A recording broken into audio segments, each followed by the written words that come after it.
বিসমিল্লাহির রহমানির রহিম। দর্শক, থার্ড আইর ইউটিউব চ্যানেলে আপনাদের সকলকে জানাই স্বাগতম। আজকে আমাদের সাথে যুক্ত হয়েছেন আমাদের অঞ্চলের কৃতি সন্তান জনাব অ্যাডভোকেট আজিজ ভাই। আজিজ ভাই এমন একজন মানুষ যিনি একজন একই সাথে সমাজসেবী এবং আমরা যারা তরুণ বা যুব রয়েছি আমাদের আইকন, আমাদের অঞ্চলের একজন সেলিব্রিটি আমরা মনে করতে পারি। তেমন একজন ব্যক্তি আজকে আমাদের স্টুডিওতে এসেছে। আমরা আজিজ ভাইয়ের সাথে কথা বলবো। আজিজ ভাইয়ের এই যে জীবনের যে উত্থান পতন, জীবনের গল্পগুলো আমরা শুনবার চেষ্টা করব। আমাদের পাশে থাকবেন, আজিজ ভাইয়ের কথা শুনবেন, আমাদের কথা শুনবেন, সেই সাথে আমাদের থার্ড আই চ্যানেলকে বিভিন্ন তথ্য দিয়ে সহযোগিতা করবেন এবং আমাদের ভিডিওগুলো অবশ্যই শেয়ার করবেন। ধন্যবাদ। আমরা আসতেছি আজিজ ভাইয়ের কাছে। আজিজ ভাই, আসসালামু আলাইকুম। ভাইয়া ওয়ালাইকুম আসসালাম। কেমন আছেন আপনি? আলহামদুলিল্লাহ। আমাদের এদিকে তো শীত পড়ে গেল, তো শীতকে কিভাবে এনজয় করছেন একটু বলেন। এই মুহূর্তে নভেম্বর মাস 2024, শীত এখনও আসলে সেইভাবে বিরল বচাগঞ্জে বা দিনাজপুরে খুব একটা আসেনি, তবে কিছুটা শীতের আমেজ।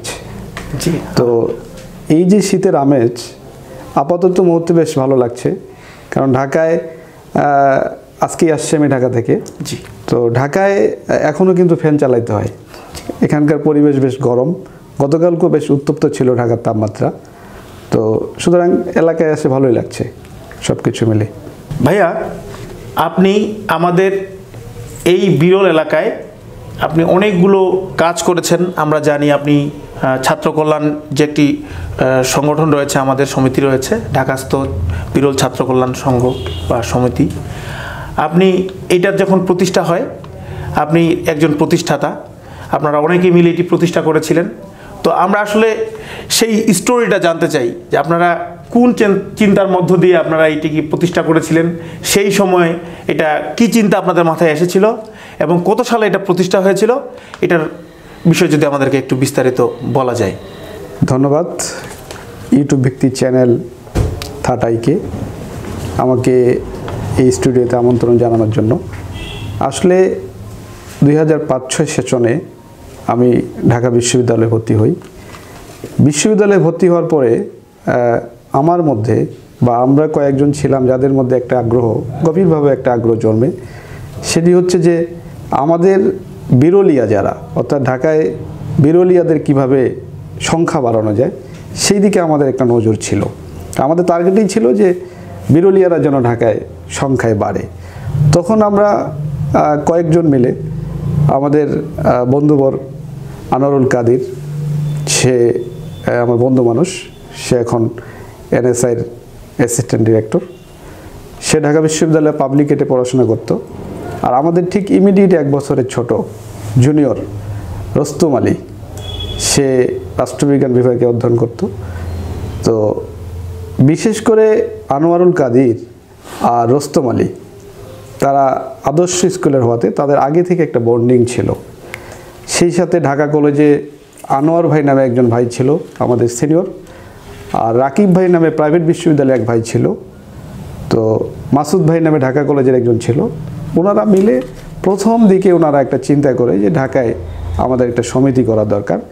তো ওনাদের এই চিন্তার ফলে কিন্তু একটা সমিতির উদ্ভব হয়।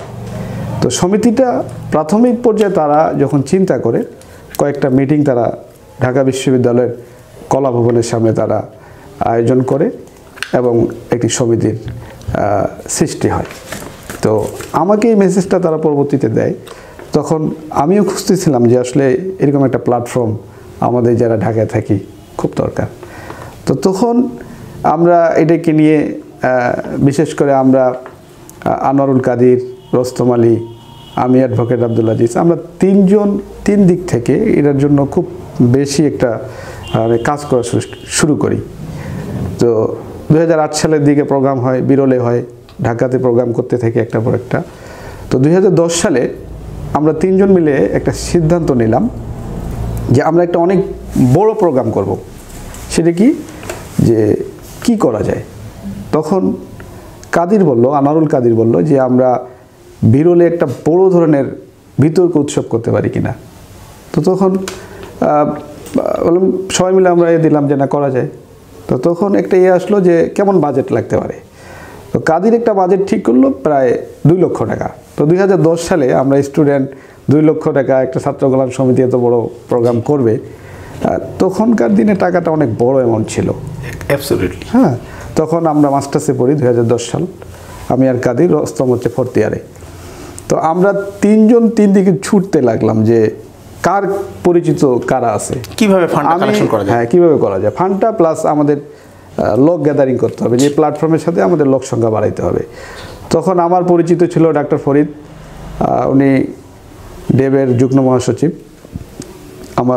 উনি আত্মীয় হয়। তো ডাক্তার ফরিদ ভাইয়ের কাছে আমি গেলাম, গিয়ে ওনাকে সমিতির সাথে ইনভলভ করাইলাম।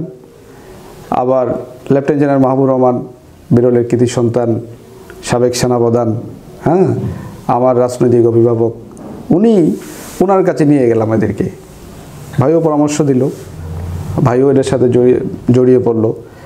ঠিক এইভাবে আমরা খুঁজতে লাগলাম যে কারা কোথায় আছে।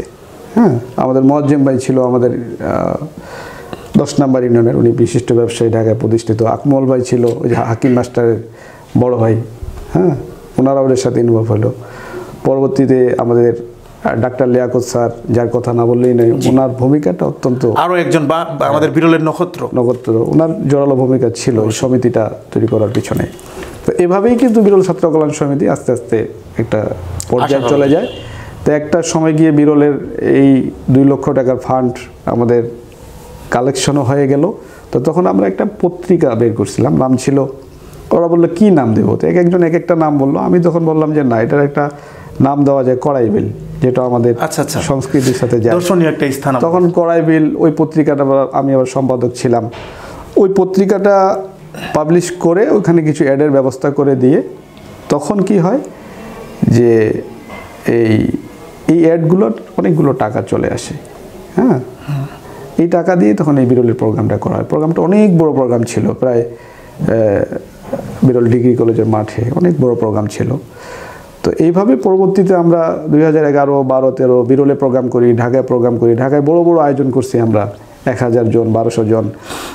এই সমিতির সাথে পরবর্তীতে গিয়ে ডাক্তার লিয়াকত ভাই শুরু থেকে জোরালোভাবে ছিল, আমরা স্টুডেন্টরা অনেকেই এটার সাথে জড়িত ছিলাম।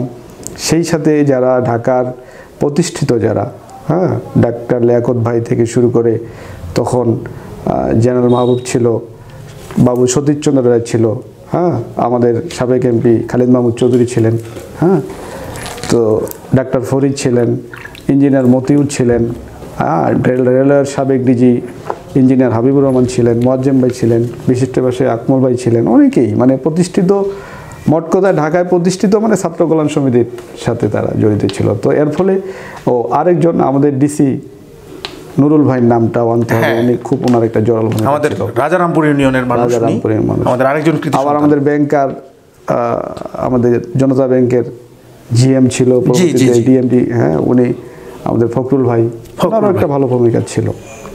তো সমিতি এভাবেই কিন্তু আগায় যায়। আমরা বড় বড় প্রোগ্রাম করি, ঢাকায় বসে 1000 জনের পিকনিক করি, এরকম বড় বড় আয়োজন ছিল।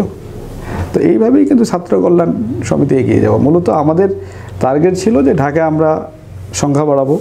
আমরা এটাকে ছাতা মনে করতাম, সেই ছাতার ভিতরে যেন ছেলেমেয়েরা আসে, একটা ভালো কিছু করতে পারে। আমরা কিন্তু সাপোর্ট দিতাম, যেমন আমার জিয়া হলে 508-এ যে রুম ছিল, সেখানে সবসময় 4-5 জন থাকতো এক রুমে, অর্থাৎ সিট আমার একটা। আমাদের ঢাকা বিশ্ববিদ্যালয়ের সিট ছিল কীরকম, যে এই 4টা সিট 8 জন, 8 জনের নামে বরাদ্দ। এরপরও ওই 8 জনের পরেও আমি 4-5 জন রাখতাম। ভাইয়া, এই যে আপনারা ছাত্র কল্যাণ সমিতি যেটি করেছিলেন, এবং আপনার বক্তব্যের মাধ্যমে আমরা জানতে পেরেছি অনেকেই আপনাদেরকে সহযোগিতা করেছে এবং আপনাদের পাশে থেকেছে। তো এইটা করতে গিয়ে আপনাদের লক্ষ্যমাত্রা কী ছিল, সেই লক্ষ্যগুলো পূরণ হয়েছে কিনা, বা আগামী দিনে আপনারা আরও কী করতে চান, এই বিষয়টা যদি আমাদের সাথে একটু শেয়ার করা যায়। ধন্যবাদ। আসলে ছাত্র কল্যাণ সমিতির শুরুতেই টার্গেট ছিল আমাদের কিভাবে আমরা বিরলিয়া ছাত্রছাত্রীদেরকে ঢাকায় একত্রিত করতে পারি, সেই সাথে যারা বিরলের শিক্ষার্থী তাদেরকে কিভাবে বিভিন্ন বিশ্ববিদ্যালয়ে ভর্তি করানো যায়, বা আমাদের সংখ্যাটা ঢাকায় কিভাবে বাড়ানো যায়, সেই জায়গাটা আমরা সবচেয়ে বেশি জোর দিই। তো শুরুতেই আমরা আস্তে আস্তে যখন সংখ্যা বেড়ে গেল ঢাকায়, তখন আমরা চেষ্টা করছি যে